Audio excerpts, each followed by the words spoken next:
Olá! O projeto de lei 378 de 2020 institui o Programa Estadual de Segurança Alimentar e Nutricional, o NUTRI. Para conversar sobre esse assunto e as medidas necessárias para manter a saúde de quem precisa ganhar peso ao invés de perder, eu converso com os especialistas. Maria Clara Pinheiro, que é doutora em nutrição. Seja bem-vinda. Obrigada, muito prazer participar com vocês e conversar um pouco sobre esse assunto. Obrigada. Também temos aqui nos nossos estúdios virtuais Leandro Salgado, que é doutor em Educação Física e chefe do Departamento de Corridas no Rio de Janeiro. Muito obrigada. Obrigado, é um privilégio poder participar do programa e contribuir com possíveis respostas às perguntas e às dúvidas sobre o tema. Obrigada. Bom, vamos começar então essa conversa. Doutora Maria Clara, fala pra gente quando que uma pessoa é considerada ali baixo peso, né? Precisa ganhar peso. A gente fala muito do inverso, né? Quem precisa eliminar. Mas quando a pessoa precisa ganhar? Em alguns casos, né, a pessoa que apresenta um baixo peso, a gente costuma calcular o IMC dessa pessoa. E o que é esse IMC, né? É o peso da pessoa dividido pela altura ao quadrado, é o quanto de peso ela tem por metro quadrado de corpo. E esse IMC é quando a gente calcula e a gente tem uma pessoa com ele dando abaixo de 18, a gente diz que essa pessoa está em baixo peso. Não necessariamente essa pessoa está desnutrida ou está em risco nutricional. Pode ser que essa pessoa seja apenas magra, a constituição dela seja ser magro naturalmente. Mas esse é um dos parâmetros que a gente utiliza para verificar que uma pessoa pode estar em risco por estar leve demais para a sua altura. Uhum. E daí a senhora falou que não necessariamente uma pessoa que está ali abaixo desse índice corporal, ela está desnutrida, por exemplo. Como que a gente consegue saber que é uma pessoa magra, porém bem saudável, né? Pessoas magras e saudáveis, em geral, têm os exames bioquímicos, todos os exames de sangue normais, elas conseguem fazer todas as suas atividades do dia a dia de maneira normal. Quando a pessoa está desnutrida, ela começa a perder um pouco essa capacidade, né? Ela pode ficar mais apática, menos veloz, com uma dificuldade maior de raciocínio, com perda de massa muscular. Então, a pessoa pode ser magra e ter sim a massa muscular boa e ser da constituição, da natureza dela, ser mais magro do que seria o normal para 90% da população. Mas é importante que a pessoa sempre acompanhe, né, para ter certeza que essa magreza não é patológica, não é uma doença, através dos exames de saúde, dos exames de sangue. Uhum. Doutor Leandro, conta um pouco para a gente, né, até a experiência do senhor vendo as pessoas magras, né, fazendo atividade física, o quanto isso pode também ter como reflexo no resultado dela. Isso é bom, é ruim? Bem, importa muito saber sobre o grau de realização da pessoa nas atividades, o nível de desempenho que ela consegue efetivamente perfazer, entregar, vamos assim dizer, e se ela faz isso com um estresse fisiológico, ou seja, sem um cansaço que seja, de fato, um cansaço fora da curva desejada para aquele tipo de esforço que foi prescrito para ela. Desde o momento que ela mantém a autonomia, um bom desempenho na atividade e tem o controle do estresse durante o esforço, esse não é um problema realmente. Essa pessoa estaria, apesar de magra, com um peso aparentemente controlado e saudável. Uhum. Doutora Maria Clara, em que momento é indicado, então, para que a pessoa ganhe peso? A senhora falou dessa conta que é feita, né, em relação ali ao organismo dela, mas qual o momento que a gente, né, que a senhora indica, fala, olha, precisa aumentar o peso, tá? Muito abaixo. ou não está saudável? Em geral, quando a pessoa vem perdendo peso. Se é uma pessoa que sempre manteve um padrão de peso dentro da normalidade, realizando todas as suas atividades, e por algum motivo que seja, uma doença, uma depressão, ou algum motivo que essa pessoa vem perdendo peso progressivamente, e ela começa a apresentar deficiência nas suas funções diárias, então ela perdeu a força, ela perdeu a vitalidade, e junto com isso ela perdeu bastante peso, mesmo que esse IMC, que é esse índice que eu te falei, ainda não esteja, por exemplo, dentro do risco de baixo peso, dentro do baixo peso, a gente percebe que essa pessoa já pode estar em risco. Então, nesse momento, a gente entra com uma intervenção nutricional para que você cesse essa perda de peso. Porque tem muitas pessoas que, desde que se entendem por gente, são muito magras, é da constituição dessa pessoa. E isso não necessariamente é patológico, as pessoas funcionam bem de maneiras diferentes, algumas pessoas com um pouco mais de peso, outras com um pouco menos. O mais importante é a gente verificar o contexto inteiro de onde essa pessoa está inserida. Se ela vem perdendo peso progressivamente, isso é um dos sinais de alerta que nos fazem precisar intervir nutricionalmente. E quais os principais motivos que causam, então, essa perda de peso? Que seja ou ao longo do tempo, ou às vezes tem gente que emagrece assim, de uma hora para outra. O que pode estar acontecendo ali no organismo? Doutora Maria Clara. Olha, a gente pode estar perdendo peso por conta de uma doença, um tumor, por exemplo, que está consumindo boa parte das energias que aquela pessoa consome, e aí por isso a pessoa começa a perder peso. Uma depressão em que a pessoa perca o apetite de maneira muito acentuada. Sinais de estresse também, ou burnout, em que a pessoa acaba estando muito sobrecarregada e não se dedica à alimentação. E a gente também não pode esquecer o acesso, né, à alimentação. A gente vive num país que a gente ainda está no mapa da fome, que a gente ainda tem uma boa parte da população que não recebe a quantidade e a qualidade de alimentos necessários para a manutenção da sua saúde, e isso também acarreta na perda de peso. Doutor Leandro, quer também complementar essa resposta? Exatamente isso. São vários fatores que podem estar influindo e, realmente, nós não podemos esquecer, inclusive, esse último aspecto, que é o do acesso real e substantivo à alimentação de qualidade. Tem uma outra questão também, até a doutora falou, até para depois nós falarmos dessa questão da alimentação, inclusive discutir um pouquinho o projeto de lei, mas das doenças mentais, né? E a gente tem aquela questão da anorexia, então doenças que acabam também fazendo com que a pessoa perca muito peso, mas o problema não está no corpo em si, está na mente, né? Sim, a anorexia, os transtornos alimentares, né, como a gente chama tanto a anorexia como que é a pessoa deixar de comer, e que pode acontecer sim por um transtorno, algum transtorno mental, mas também pode acontecer por alguma doença em que a pessoa não consiga comer, por exemplo, se ela está com um problema gástrico, essa pessoa pode apresentar anorexia sem ser necessariamente um transtorno psíquico, sabe? A pessoa pode perder a fome por uma questão física.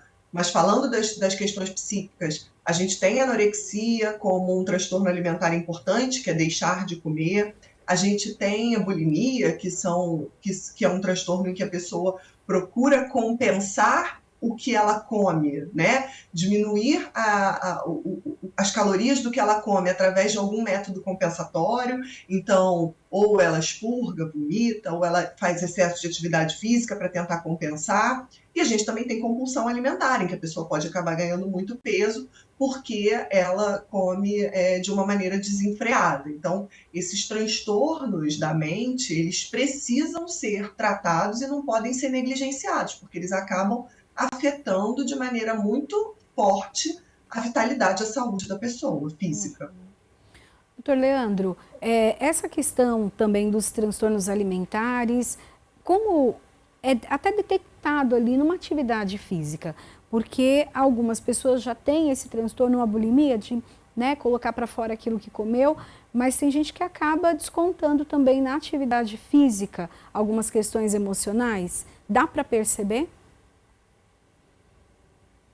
Dá para perceber com clareza, a pessoa está com um problema relacionado à saúde mental. Resta saber se isso é por conta de uma pressão externa ou por uma atitude da própria pessoa diante de objetivos que são irrealistas, mas que ela acredita que precisam ser perseguidos, né?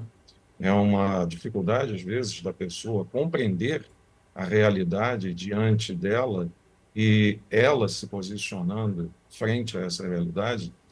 E durante a prática da exercitação física, essas pessoas invariavelmente apresentam problemas no desempenho, principalmente se o nível da atividade for acima do moderado. Elas não conseguem fazer esforços que sejam mais acentuados em função dessa situação.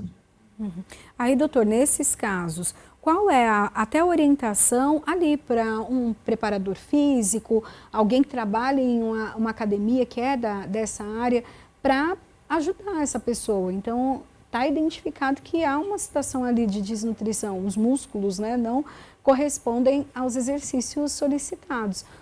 Os profissionais dessa área estão aptos, né, até para indicar um acompanhamento psicológico? Como que funciona?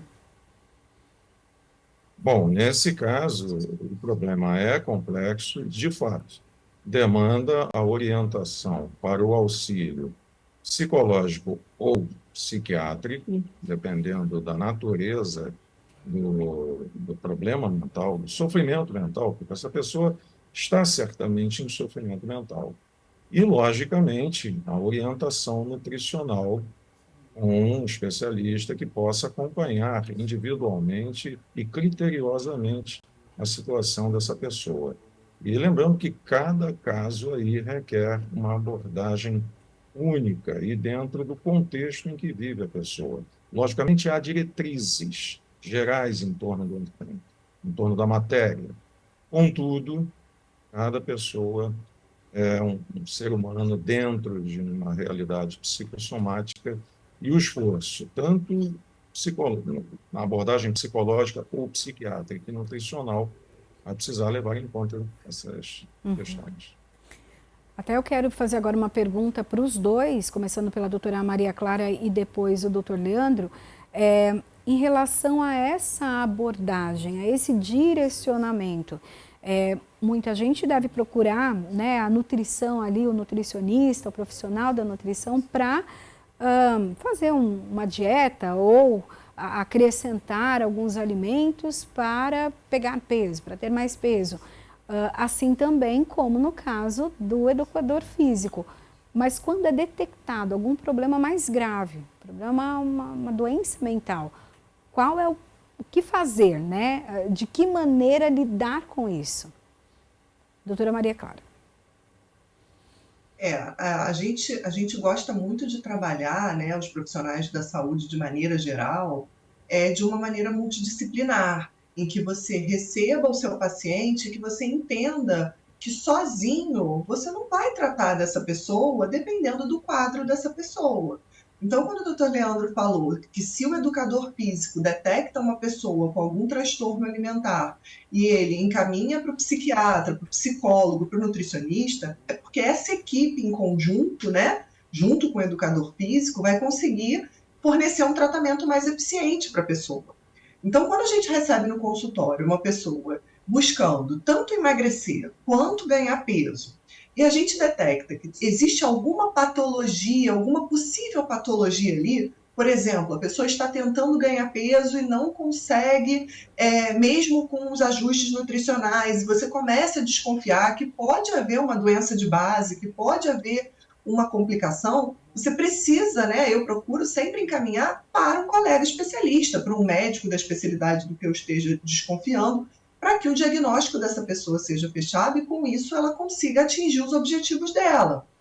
Muitas vezes, existe, principalmente, por exemplo, quem está querendo ganhar massa muscular e não está tendo uma perda de peso, quer ganhar porque era magro e agora quer ficar um pouco mais forte. Muitas vezes não existe nenhuma patologia envolvida, é apenas realmente ajustar o nível de atividade física com o educador físico e a ingestão calórica e dos nutrientes com o nutricionista. E aí, junto, a gente consegue, a partir do que o treinador passou para essa pessoa, oferecer os nutrientes necessários para que ela atinja o objetivo dela. No caso, ganhar massa muscular ou perder gordura, depende. Doutor Leandro? É exatamente isso que disse a doutora Maria Clara.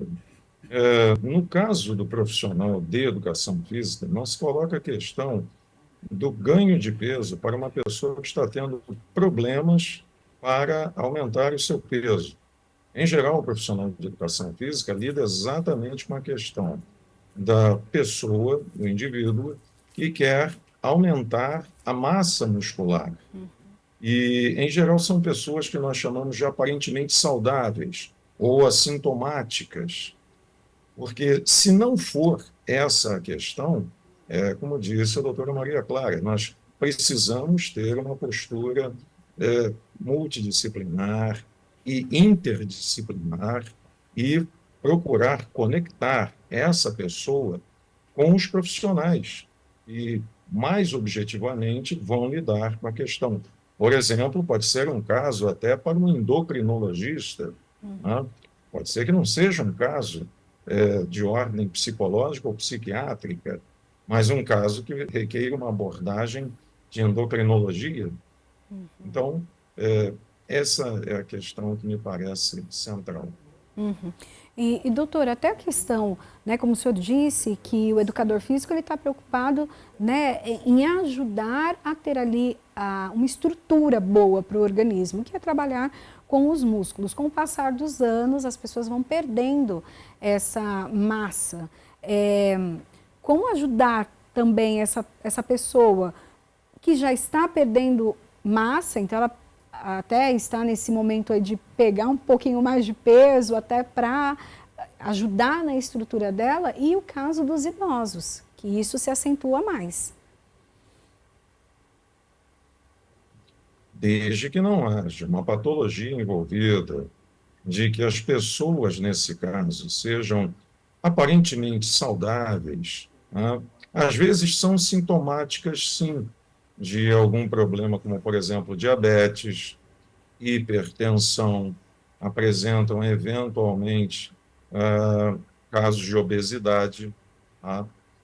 Nesses casos, a orientação é para exercícios realmente que estimulem as ações musculares de todos os segmentos corporais, com ênfase nos grandes músculos, nos grandes grupamentos musculares, que são os que mais vão consumir energia, mais vão demandar energia, e depois vai haver um maior requerimento de aporte nutricional compatível com esse gasto de energia e que leve ao aumento da massa muscular, ao aumento do fortalecimento, inclusive da massa óssea e das articulações, porque tudo no nosso organismo é integrado. E a ação muscular, por efeito, eu vou usar aqui um termo técnico, por efeito piezoelétrico, ela exerce fortalecimento sobre a massa óssea. E as articulações são grandemente beneficiadas em relação a isso. E a boa novidade é que isso pode ser feito mesmo após os indivíduos estarem já na chamada terceira idade. Nunca é tarde para o iniciar das atividades físicas e experimentar ganhos expressivos nesse sentido. O senhor usou uma expressão, piso... Piezoelétrico. O que é isso? Explica para a gente. É um efeito decorrente da ação muscular. A ação muscular ela ocorre mediante a liberação de potenciais de energia elétrica, realmente. Tá. Nós produzimos isso no nosso corpo durante os esforços que nós realizamos. E isso impacta a massa muscular. Impacta a massa muscular, inclusive em pessoas com osteoporose. Evidentemente, elas não saem do quadro da osteoporose, mas chegam a estabilizar e a diminuir a situação osteoporótica, graças a esse efeito da ação do esforço muscular bem orientado, bem prescrito, evidentemente, para cada pessoa. E daí esse esforço que o senhor está falando e fala da questão também elétrica, né? Usa-se algum aparelho ou não? É, por exemplo, uma caminhada ou alguma atividade? Sim. A caminhada, ela, no caso, vai beneficiar a musculatura das pernas, de membro inferior, vamos assim dizer, né? E a exercitação vai estimulando o efeito pisoelétrico, que é um efeito natural da musculatura e que acaba incidindo sobre a massa óssea. E isso permite fortalecimento da massa óssea. Doutora... Qualquer atividade que exija contração muscular, bem prescrita, evidentemente, e de resistência, seja contra equipamentos, seja contra a água, seja contra o solo, não precisa ser grandemente acentuada, mas precisa existir esse pressionamento. Vai promovendo esse efeito, que será um efeito que eu comentei, gerador de uma ação positiva sobre a massa óssea. Interessante.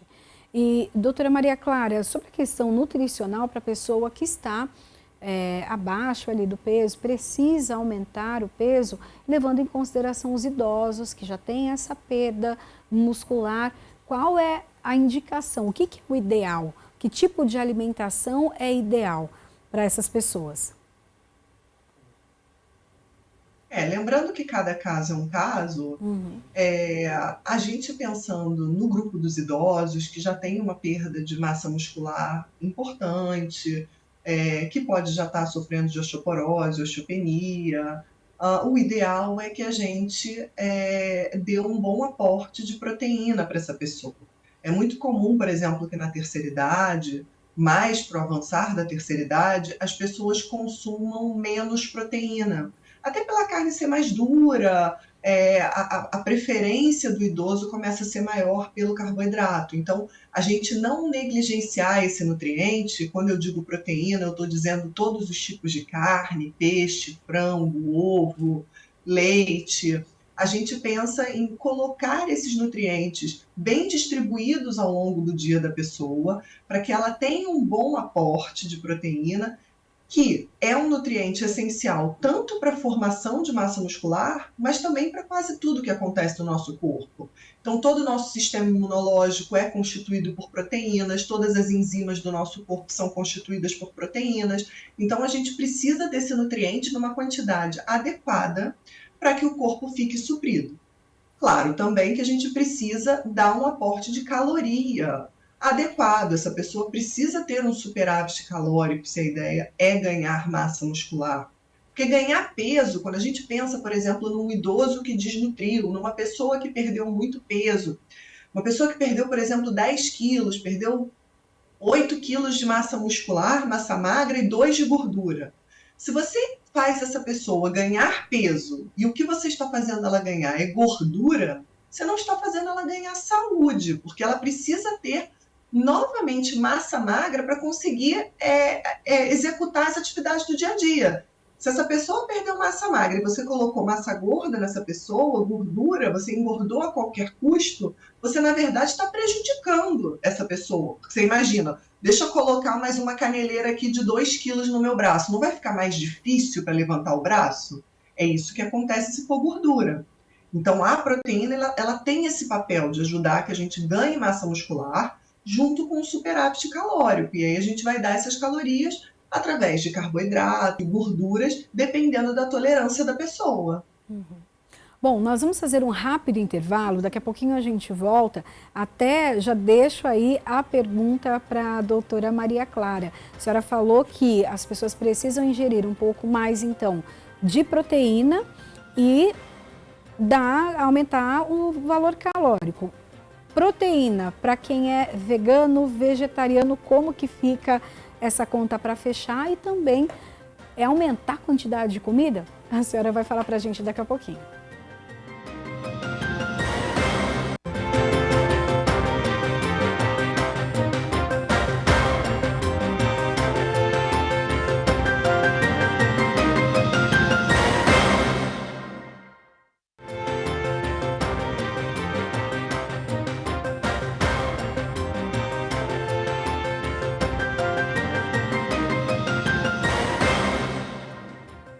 Estamos de volta com a Lespe em Pauta, hoje falando sobre vida saudável, alimentação e principalmente, mesmo estando ali abaixo do peso, que momento? É preciso aumentar o peso ou apenas a pessoa é magra, mas é saudável? Eu tenho aqui no nosso ambiente virtual a doutora Maria Clara Pinheiro, que é doutora em nutrição, e também o doutor Leandro Salgado, doutor em educação física e chefe do departamento de corridas do Rio de Janeiro. Bom, doutora, final do bloco passado nós falávamos sobre a questão de aumentar o peso. O que era o necessário? Então, ingestão ali de proteína, e eu perguntei como fica a situação dos veganos, vegetarianos em relação a isso.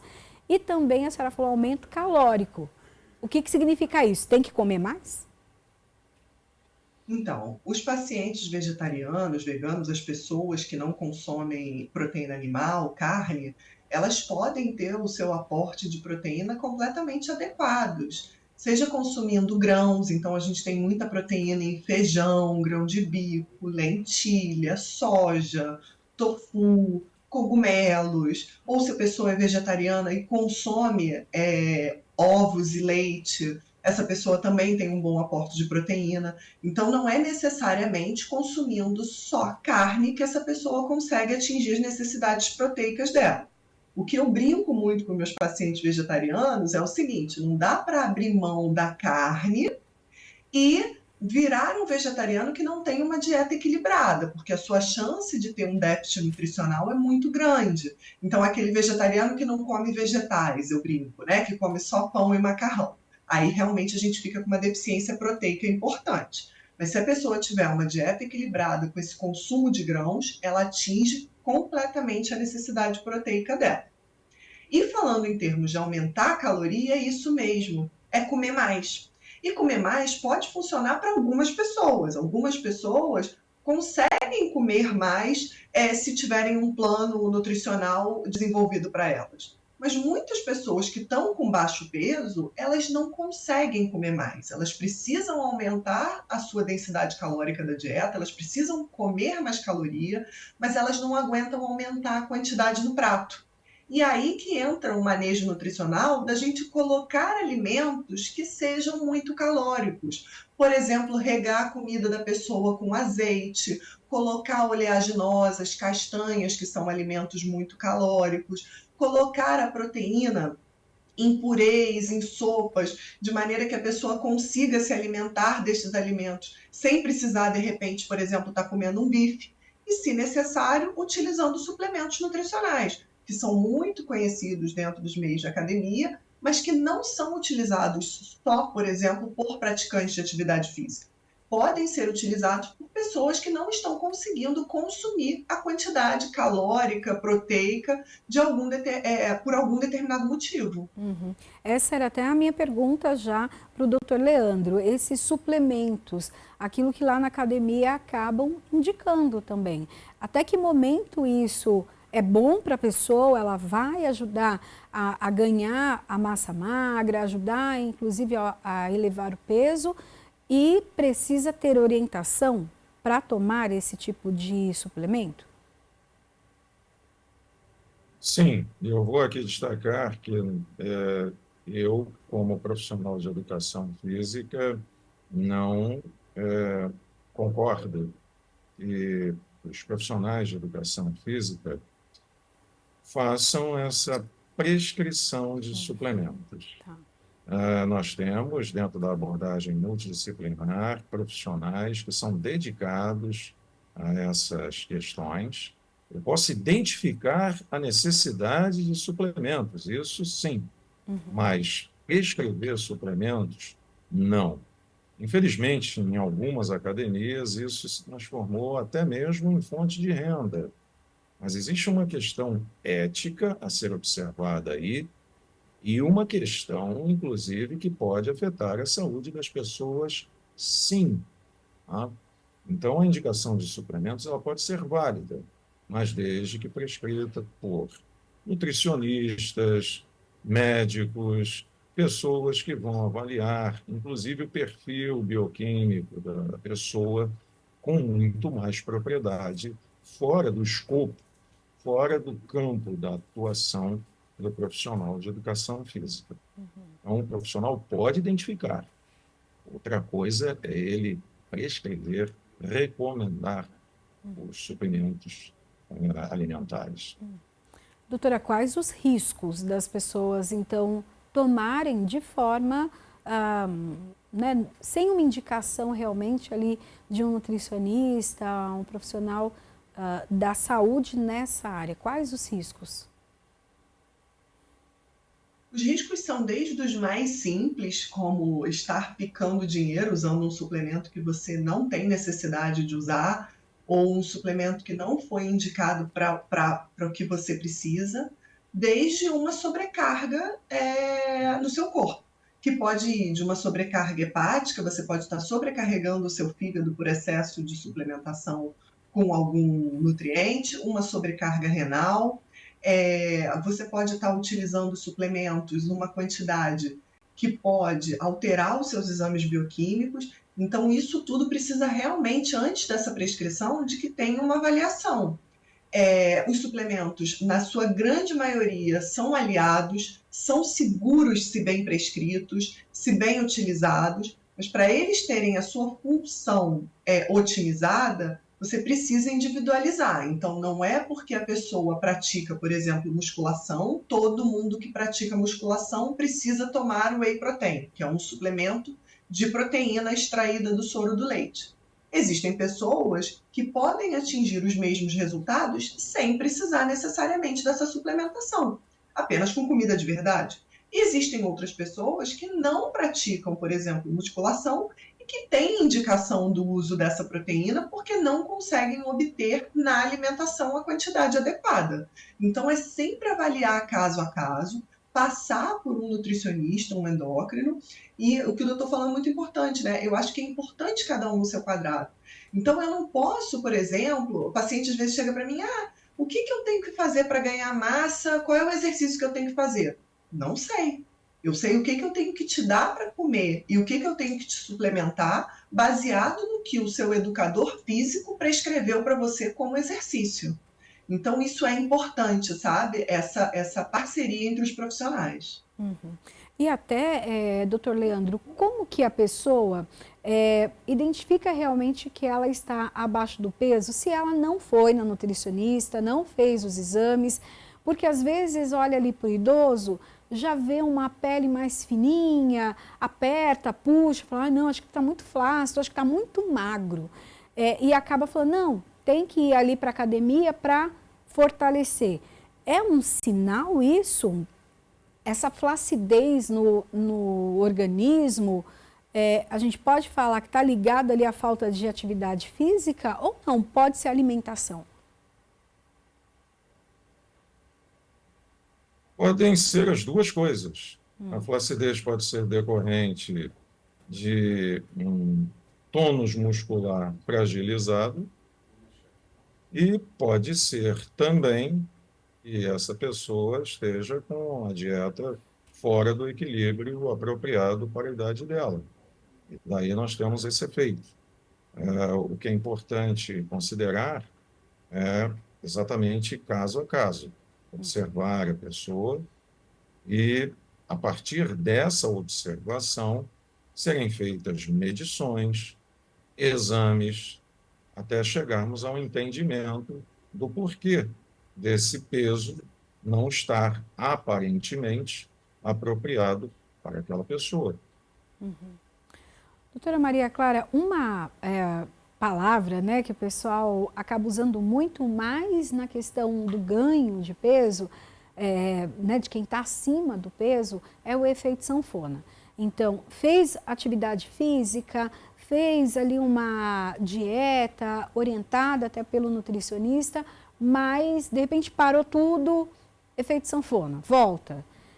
Isso acontece, por que acontece? Até no efeito contrário.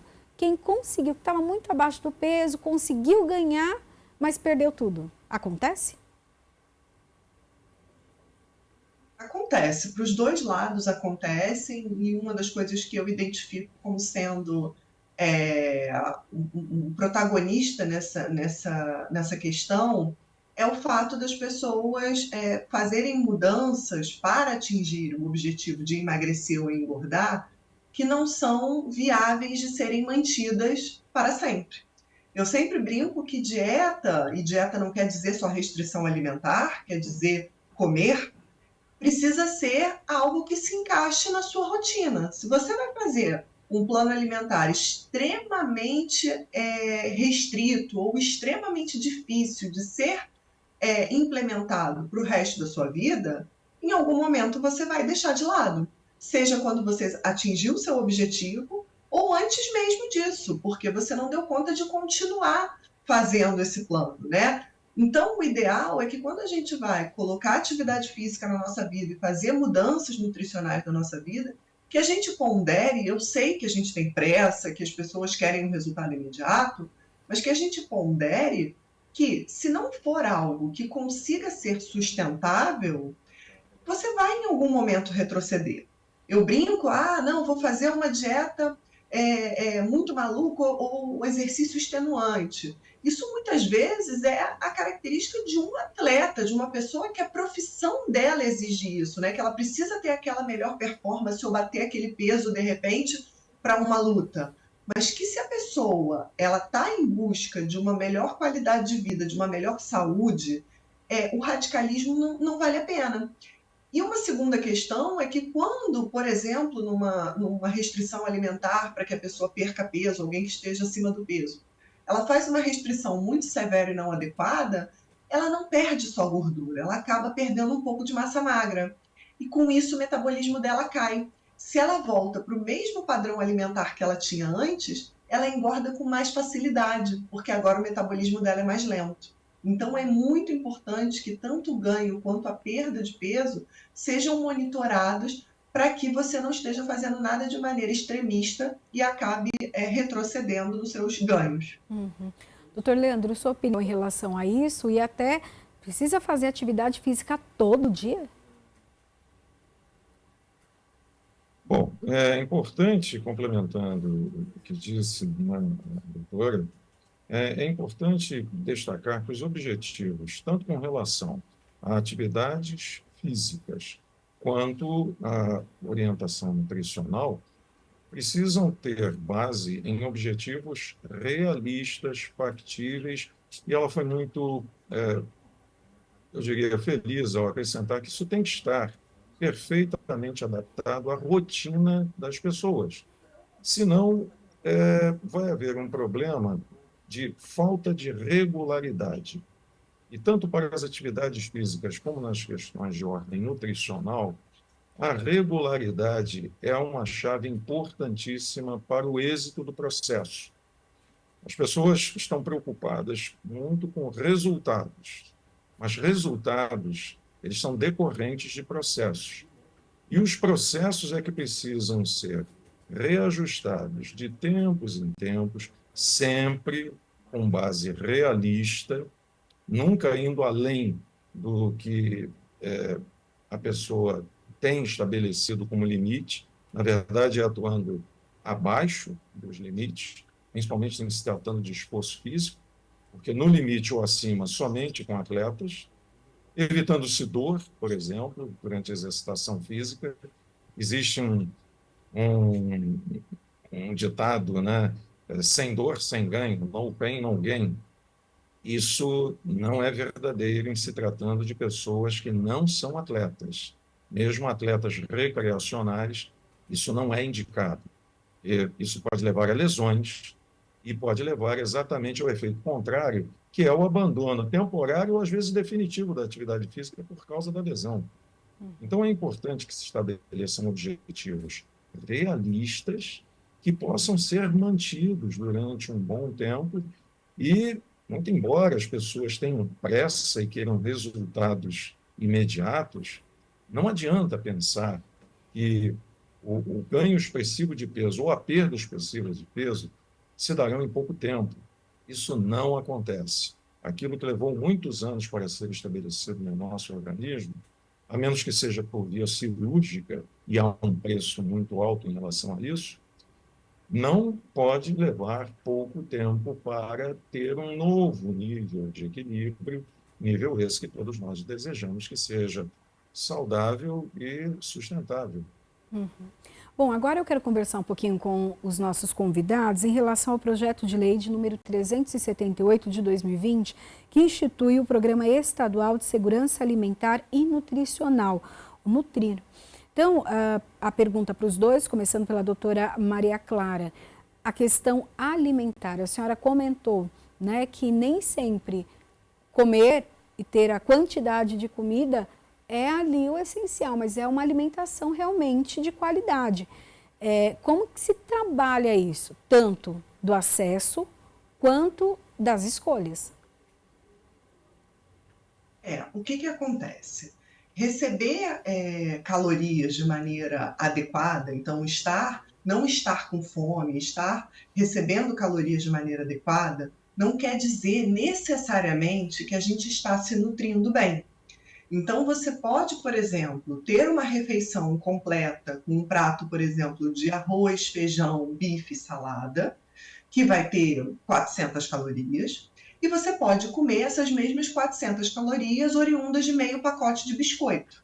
Você não vai ter como dizer que essa pessoa não está recebendo a quantidade calórica adequada, mas você pode dizer que essa pessoa está desnutrida, porque ela não está recebendo todos os nutrientes que ela precisa para atingir o potencial máximo de desenvolvimento dela, para que ela tenha todas as funções do seu corpo funcionando de maneira adequada. Então é muito importante que a gente, quando vai pensar em alimentação, a gente pense sim em diversidade de nutrientes e em comer comida de verdade. Quanto mais acesso a alimentos in natura, quanto mais a gente favorece a agricultura familiar e a difusão dos alimentos in natura para a nossa população, mais saúde a gente está garantindo na mesa das pessoas e menos sobrecarga no serviço público de saúde. Doutor Leandro, sua opinião sobre isso? Eu concordo, exatamente nessa linha. Não precisamos pensar realmente só em calorias, mas na qualidade das calorias ingeridas. E aí eu faço uma distinção entre nutrientes e comestíveis. Nem todos os comestíveis são nutrientes. Eles podem causar inflamações no organismo, podem causar inchaços, problemas de sobrecarga, por exemplo, renal, enquanto que outros comestíveis podem ser realmente de valor nutricional reconhecido, né? Exatamente nesse sentido. É preciso ter consciência dessa distinção. Não importa só a quantidade de calorias, mas a qualidade também associada a essa quantidade. O senhor falou até desses comestíveis, seria a besteira que a gente costuma falar, né? Então, salgadinho, coisas que não alimentam de verdade. Biscoito. Exato. Biscoito, como foi dito aqui, né? Às vezes as pessoas exageram com biscoitos e esse exagero faz com que o número de calorias seja quase igual ao de uma refeição, ao de um almoço. É inacreditável. E ali não existe valor nutricional que o almoço teria. Não há quantidade de proteínas, carboidratos, lipídios, sais minerais, vitaminas. Não há, mas o número de calorias pode ser o mesmo. Doutora, então essa questão da alimentação, da qualidade do alimento impacta também, né, e talvez diretamente ali as crianças. Quando a gente fala das besteiras, né, bolachas, salgadinhos, ali, inclusive, podem desencadear doenças por conta disso? Sim, a gente tem as crianças cada vez mais obesas no nosso país, com sobrepeso, e ao mesmo tempo também com carências nutricionais. Então a gente tem uma dicotomia de ter crianças ao mesmo tempo obesas e ao mesmo tempo desnutridas. Então elas têm deficiências nutricionais que podem impactar tanto no crescimento, na altura, como a gente também tem crianças que estão com sobrepeso e acabam tendo maior risco de diabetes, hipertensão, por conta da má alimentação, por conta do excesso de alimentos industrializados, ultraprocessados e da diminuição do consumo de alimentos in natura, do prato de verdade de comida. Aí, doutor, tem essa questão da alimentação, né? A qualidade, então, do que é ingerido por essas crianças, junta que muitas delas não têm feito mais atividade física. Também ficam ou dentro de casa ou nos aparelhos eletrônicos. Também é essencial que a criança se movimente, não é? Sim, e aí nós temos um grande problema no sistema de educação básica brasileiro, que não tem culturalmente a educação física integrada à educação da criança e também do adolescente, diferentemente, por exemplo, da cultura existente nos Estados Unidos, no Canadá, em vários países da Europa, inclusive Portugal. Eu, quando viajo, eu visito universidades, visito escolas públicas, privadas. Por exemplo, escolas americanas de ensino médio, elas possuem instalações esportivas superiores à da maioria absoluta das nossas escolas de educação física no Brasil. E não raro, as crianças nessas escolas e os adolescentes fazem atividades físicas mais de 3 vezes por semana. Algumas fazem diariamente e ainda participam de competições nos finais de semana. Então, isso tem um impacto realmente diferente em todo esse processo que vai influir na qualidade daquilo que se está ingerindo como alimentação e nos hábitos de atividade física que podem ser perpetuados na vida adulta, depois que a idade escolar cessar, evidentemente. Doutor, e uma coisa está ligada à outra, né? Porque se faz atividade física, automaticamente você quer se alimentar melhor. Exato, e observe que no Brasil, as crianças não aprendem que a atividade física deve ser feita pelo menos 3 vezes por semana, diariamente, então nem pensar. Infelizmente, ainda hoje, as aulas de atividade física são de educação física, às vezes 1 vez por semana, e você não tem 2 tempos de aula, digamos, de 50 minutos, líquidos, objetivos. Às vezes não acontece isso. E também ocorre um feriado, por exemplo, numa determinada semana, que seria também o dia da educação física, aí você fica uma semana inteira sem fazer aulas. As pessoas aprendem que atividade física, a partir da escola, é algo episódico na semana. E depois elas se transformam, quando adultas, se nada for feito, em contrário, em atletas de finais de semana. Apenas isso. Bom, nós estamos chegando já no finalzinho do nosso programa, mas vou deixar ainda 1 minuto para as considerações finais dos nossos entrevistados sobre esse assunto que é tão importante. Alimentação, atividade física, isso até para um envelhecimento saudável. Agradeço a doutora Maria Clara Pinheiro, doutora em nutrição. Muito obrigada, doutora, pela sua participação aqui com a gente.